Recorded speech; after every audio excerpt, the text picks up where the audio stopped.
नमस्कार, बहुत स्वागत है आपका एमपीसीजी सुपरफास्ट 100 खबरों के साथ मैं हूं रेनू। सबसे पहले बात बिलासपुर से बड़ी खबर की। वंदे भारत एक्सप्रेस पर फिर पथराव हुआ। पथराव से ट्रेन के यात्रियों में मचा हड़कंप। पथराव में C9 कोच का शीशा टूट गया।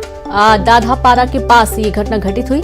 शरारती तत्वों पर पत्थरबाजी की आशंका है। मामले की जांच में जुटी आरपीएफ की टीम।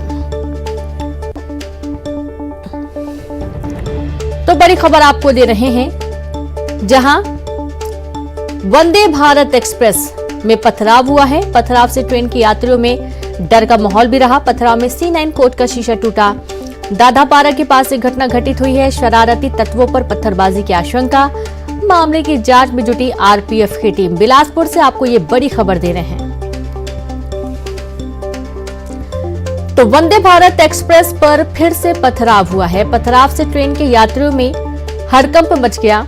और ये देखिए, कुछ तस्वीरें भी सामने आई हैं, जहां पत्थरबाजी में ट्रेन के C9 कोच का शीशा टूटा। दाधापारा के पास ये पूरा घटनाक्रम हुआ। और ज्यादा जानकारी के साथ संवाददाता विनोद जुड़ गए। विनोद, आखिर कारण क्या है? ये क्या कोई विवाद हुआ था? शरारती तत्वों की गुंडागर्दी देखने को मिली यहाँ पर? लेकिन इनमें विवाद की कोई वजह स्पष्ट नहीं है, लेकिन ये जरूर है कि लगातार इस तरह की घटनाएं वंदे भारत में हो रही है और ये तीसरी चौथी दफा है जब शीशे टूटे गए हैं। और दादापारा स्टेशन से जब ये ट्रेन क्रॉस हो रही थी वंदे भारत, उस दौरान कुछ शरारती तत्वों ने जो है वो पत्थरबाजी की है। इससे पहले अगर बात करें, 11 दिसंबर से इस ट्रेन की शुरुआत हुई है। इससे पहले रायपुर मंडल के अंतर्गत जब ये क्रॉस हो रही थी ट्रेन, वहां पर पत्थरबाजी हुई थी। उसके बाद दूसरी घटना नागपुर के कामठी में हुई और ये तीसरी घटना दाधापारा में। तो ऐसे करके करीब 4-5 बार इस तरह का सिलसिला हो चुका है। और अब तक अगर बात करें तो 9 शीशे, जो 9 कोचों के शीशे हैं, वो टूट चुके हैं। और उस लिहाज से आरपीएफ ने कार्यवाही भी की है। हालांकि शरारती तत्वों में नाबालिग बच्चे ही पकड़े गए हैं, कभी 5 बच्चे, कभी 1 दर्जन बच्चे, और उनके खिलाफ समझाइश देकर के उनके परिजनों को छोड़ा गया है। और सीसीटीवी कैमरे से ये पूरी तरह से अत्याधुनिक तरीके से ट्रेन लैस है और उस लिहाज से पहचान करने में भी आसानी हो रही है। और अब आरपीएफ जुट गई है कि किन शरारती तत्वों के द्वारा इस तरह की घटना को अंजाम दिया गया। वैसे बता दें कि 153, 154 के तहत ऐसे प्रावधान है कि अगर शरारती तत्व पत्थरबाजी करते हैं ट्रेनों में तो उन्हें 5 साल की सजा भी हो सकती है। तो इन तमाम चीजों को देखते हुए कब ये किस वक्त का ये पूरा घटनाक्रम है विनोद? देखिए, दाधापारा स्टेशन से जब ये ट्रेन क्रॉस हो रही थी, बताया जा रहा है कि सुबह ये ट्रेन नागपुर के लिए रवाना होती है। बिलासपुर से करीबन 6:55 पर छूटती है और दाधापारा पहुंचने में उसे आधा से पौन घंटे लगते हैं। और जब ये ट्रेन वहां से क्रॉस हो रही थी, उस दौरान पत्थरबाजी की घटना हुई। और जब पत्थरबाजी हुई तो जाहिर सी बात है कि C9 कोच में हड़कंप की स्थिति मच गई। उसके बाद जो मौके पर सुरक्षा बल थे, उनने वहां पहुंचकर को शांत कराया हड़कंप को। और उसके बाद ट्रेन को आगे के लिए रवाना किया गया। हालांकि अभी तक की स्थिति में देखा जाए तो तकनीकी रूप से जो उसके शीशे हैं वो बाहर से मंगाए जाते हैं, स्थानीय स्तर पर उपलब्ध नहीं है। और इस वजह से टेप के जरिए उसे पैक किया जाता है ताकि ट्रेन जो है वो पूरी तरह से वातानुकूलित हो। जो लोग यात्रा कर रहे हैं उन्हें किसी प्रकार की कोई परेशानी ना हो। लेकिन निश्चित तौर पर रेलवे प्रशासन और आरपीएफ के लिए एक चुनौती बन गई है पत्थरबाजी की घटना।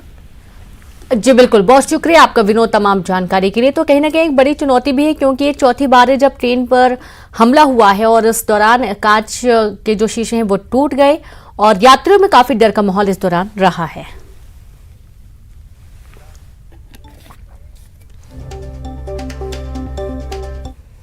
और खबर भोपाल से, प्रदेश में G20 समिट को लेकर तैयारियां तेज हुई। आज कार्य समूह की तैयारियों को लेकर बैठक। शाम 6:45 पर मंत्रालय में होगी महत्वपूर्ण बैठक।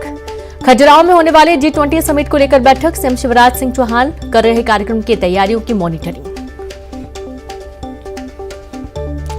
तो जैसा कि आपको मालूम है कि जी समिट का आयोजन होना है और इसके चलते कैसी तैयारियां की जा रही हैं, इसको लेकर खास नजर मुख्यमंत्री बनाए हुए हैं। मॉनिटरिंग की जा रही है। खजुराहो में होने वाली G20 समिट को लेकर बैठक रखी गई। शाम 6:45 पर मंत्रालय में महत्वपूर्ण बैठक बुलाई गई है। आज कार्य समूह की तैयारियों को लेकर बैठक।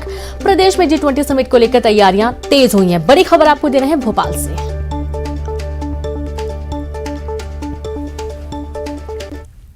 देवास जिले में 5 से 25 फरवरी तक जिले के 5 विधानसभा क्षेत्रों में विकास यात्राएं निकाली जा रही हैं, जिसके तहत आज यानी कि 6 फरवरी को 53 गांवों में आज विकास यात्रा निकाली जाएगी। और आपको बता दें कि रविवार को जिले में सांसद, विधायक एवं अन्य जनप्रतिनिधियों ने विकास यात्रा का शुभारंभ किया। इस यात्रा के माध्यम से मुख्यमंत्री जन सेवा अभियान के हितग्राहियों को हित लाभ वितरित किया जा रहा है।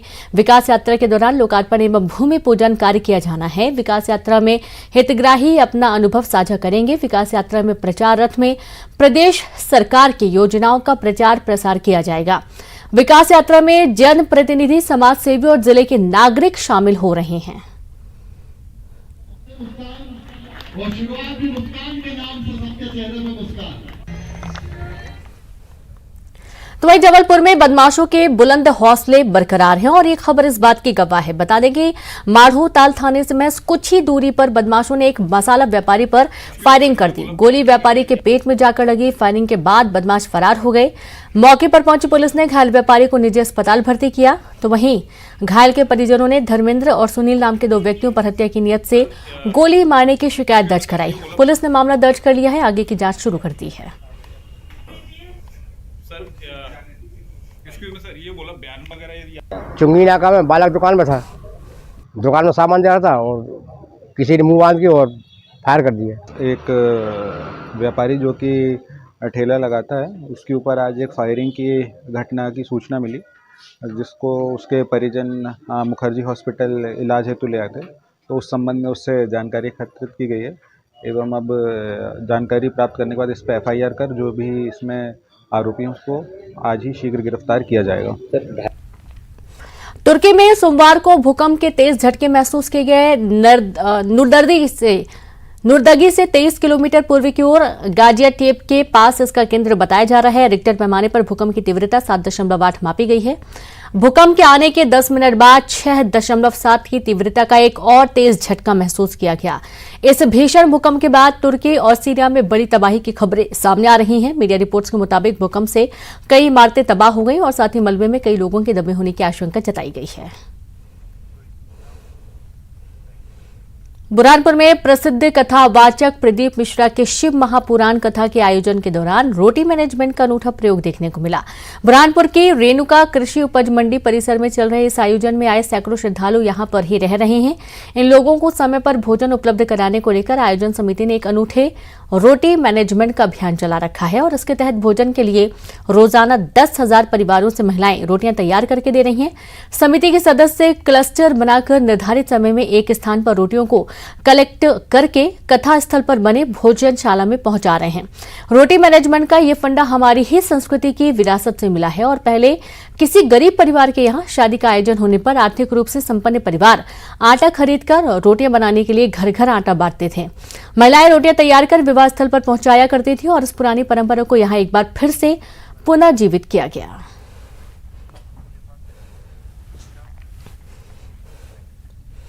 और चलिए अब रुक करेंगे सुपरफास्ट खबरों का। तुर्की में भूकंप के तेज झटके, रिक्टर स्केल पर 7